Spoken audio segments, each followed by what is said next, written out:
இப்போ மாங்காய் பச்சடி செய்யறதுக்கு நான் 2 மாங்காய் எடுத்து வச்சுருக்கேன். இதை சின்ன பீஸாக கட் பண்ணி எடுத்து வச்சுக்கலாம். நான் வந்து சின்னதாகவும் இல்லாமல் பெருசாகவும் இல்லாமல் மீடியமாக கட் பண்ணி வச்சுருக்கேன். இப்போ மாங்காய் தாளிக்கிறதுக்கு தேவையான பொருட்களை பார்த்துடலாம். 1 டீஸ்பூன் கடுகு, 1/4 டீஸ்பூன் வெந்தயம், 2 பச்சை மிளகா, 1 வரமிளகா. பச்சை மிளகா சேர்க்கும்போது நான் விதையை எடுத்துட்டேன். அது கூடயே ஒரு 1/2 டீஸ்பூன் மஞ்சள்தூள், 1 டீஸ்பூன் மிளகாய்த்தூள், 1 ஸ்பூன் பெருங்காயத்தூள் சேர்த்திக்கலாம். அது கூடயே ஒரு 2 ஸ்பூன் உப்பு, 1 கப்பு வெல்லம். மாங்காய் எந்த அளவுக்கு புளிப்புன்னு பார்த்துட்டு அதுக்கு தகுந்த மாதிரி வெல்லம் சேர்த்திக்கோங்க. கட் பண்ணி வச்சுருக்கிற மாங்காய். இப்போ மாங்காய் பச்சடி எப்படி செய்யணும்னு பார்க்கலாம். அதுக்கு பேன் வச்சுக்கலாம். பேன் வச்சுட்டு ஆயில் சேர்த்திக்கலாம். ஆயில் சூடானதும் கடுகு சேர்த்திக்கலாம். வெந்தயம், கட் பண்ணி வச்சுருக்கிற பச்சை மிளகா, வரமிளகா சேர்த்திக்கலாம். இப்போ நம்ம மீடியம் சைஸில் கட் பண்ணி வச்சுருக்கிற மாங்காய் சேர்த்திக்கலாம். மாங்காய் சேர்த்துட்டு எல்லாத்தையும் நல்லா கலந்து விட்டலாம்.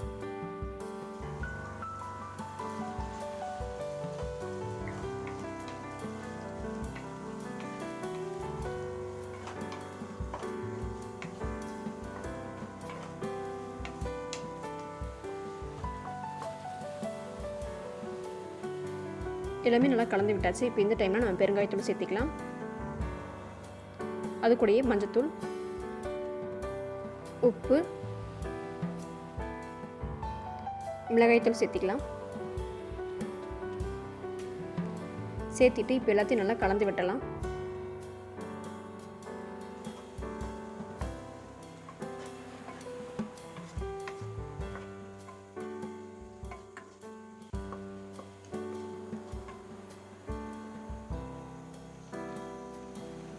இப்போ இது கூட ஒரு கொத்து கருவேப்பிலை சேர்த்திக்கலாம்.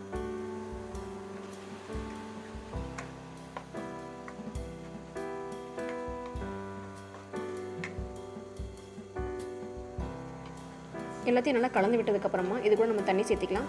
உங்களுக்கு வந்து மாங்காய் பச்சடி கிரேவியாக வேண்டாம், மாங்காய் வந்து உடையாமல் இருக்கணும்னு நினச்சிங்கன்னா தண்ணி வந்து அளவாக சேர்த்திக்கோங்க. எனக்கு வந்து மாங்காய் பச்சடி கொஞ்சம் கிரேவியாக வேணுங்கிறங்காட்டி நான் கொஞ்சம் தண்ணி அதுக்கு அதிகமாக சேர்த்திருக்கேன். ரொம்ப தண்ணி அதிகமாக சேர்த்திக்கலாம், ஒரு அளவுக்கு சேர்த்திருக்கேன். இப்போ இந்த மாங்காயை மூடி வச்சிடலாம். ஒரு 5 நிமிஷம் வந்து மீடியம் ஃப்ளேமில் இருக்கட்டும். நீங்கள் தண்ணி கம்மியாக ஆட் பண்ணால் லோ ஃப்ளேமில் வச்சுக்கோங்க. இது ஒரு பக்கம் இருக்கட்டும். இப்போ நம்ம வெள்ளத்தை தண்ணியில் கரைச்சி எடுத்து வச்சுக்க போகிறோம். வெள்ளத்தில் வந்து டஸ்ட் இருக்கிறங்காட்டி ஃபில்டர் பண்ணுறதுக்கோசரம் இந்த மாதிரி பண்ணுறோம். இப்போ நம்ம இங்கே பாகு காய்ச்சறது கிடையாது. வெள்ளத்தை தண்ணியில் கரைச்சி அதை வந்து வடிகட்டி எடுத்துக்க போகிறோம். தூசி இல்லாமல் எடுத்துக்க போகிறோம். ஸோ இப்போது வந்து நம்ம தண்ணி அதிகமாக சேர்த்திடக்கூடாது. அந்த வெள்ளம் மூழ்கிற அளவுக்கு தண்ணி சேர்த்துனா போதும்.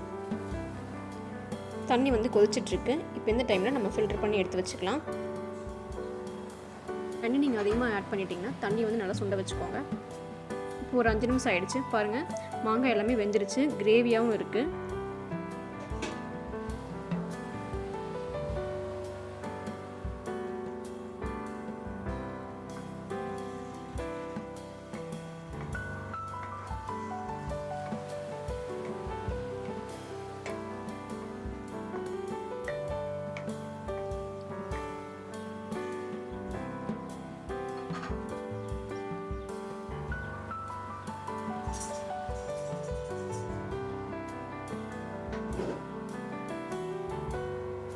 இப்போ இந்த டைமில் நம்ம கரைச்சி வச்சுருக்க வெள்ளத்தை சேர்த்திக்கலாம்.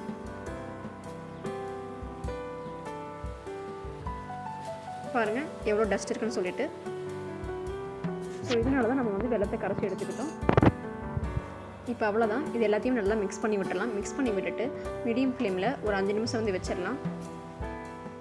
உங்களுக்கு கிரேவி திக்காக இருந்துச்சுன்னா ஒரு 5 நிமிஷத்துக்கு லோ ஃப்ளேமில் வச்சுக்கோங்க.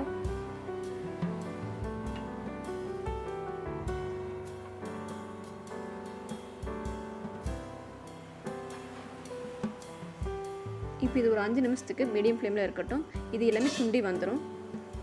இப்போ ஓப்பன் பண்ணி பார்க்கலாம். தண்ணி எல்லாமே சுண்டிடுச்சு. மாங்காய் பச்சடி சூப்பராக ரெடி ஆகிடுச்சு. தமிழ் புத்தாண்டு அன்றைக்கி நீங்கள் இந்த மாதிரி ட்ரை பண்ணி பாருங்கள். வேப்பம்பூ கிடைக்காதனால நான் வெந்தயத்தை வந்து ஆட் பண்ணியிருக்கேன். நீங்கள் நார்மல் டேஸில் செய்கிற மாதிரி இருந்துச்சுன்னா வெந்தயத்தை வந்து நீங்கள் அவாய்ட் பண்ணிக்கலாம். பச்சடி பாருங்கள் எவ்வளோ கிரேவியாக சூப்பராக வந்திருக்குன்னு சொல்லிட்டு. உங்களுக்கு கிரேவியாக வேண்டாம், மாங்காயெல்லாம் உடையாமல் வேணும், முழுசாக வேணும்னு நினச்சிங்கன்னா நீங்கள் தண்ணி மட்டும் கம்மி பண்ணிக்கோங்க, அவ்வளோதான். ஸோ இந்த ரெசிபி உங்களுக்கு பிடிச்சிருக்கு நினைக்கிறேன். மறக்காமல் சேனலை சப்ஸ்கிரைப் பண்ணிடுங்க. எல்லாத்துக்கும் தமிழ் புத்தாண்டு வாழ்த்துக்கள். நெக்ஸ்ட் வீடியோ மீட் பண்ணலாம். தேங்க்யூ.